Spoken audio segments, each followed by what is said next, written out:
represents Franklin, Granville, Vance, and Warren counties. Good evening.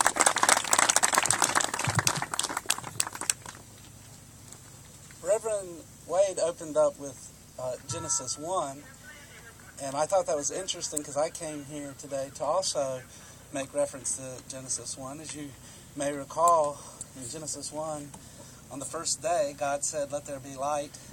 There was light, and God knew that light was good.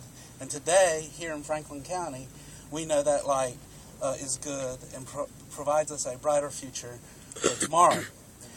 I was asked to speak today to share with you the bipartisan effort that took place in Raleigh a few years ago that helped make this day possible. In 2007, the North Carolina General Assembly, in a bipartisan effort, both Democrats and Republicans, came together to make North Carolina the first state in the Southeast to require that electric utilities use a certain percentage of renewable energies in their production of electricity. We specifically passed legislation that requires by the year 2020, 12.5% of all electricity produced in North Carolina must be from renewable energies. I want to recognize some of the folks that are here today that were part of that process. I see Representative Deborah Ross. Why don't you stand up, Deborah? Deborah was in the legislature at that time. I want to recognize Tom Bean. Tom Bean is a lobbyist for environmental interests and helped advocate and put this legislation together. And I want to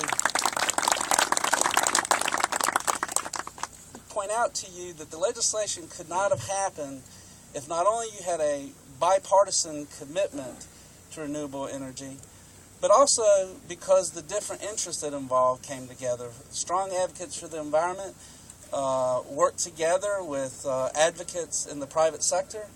We wouldn't have this law here in North Carolina if it weren't for the support of Duke Energy. They were part of the process, and they welcomed this goal for North Carolina for companies to reach by the year 2000. This is important for three reasons.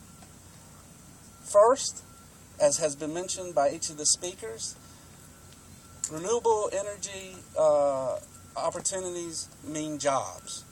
Because utility companies must identify renewable energies as a source of production for electricity, that led to, in 2009, Mr. Olson making the decision, well, I've got an opportunity now to market my business because there's going to be an interested buyer in the services that I provide.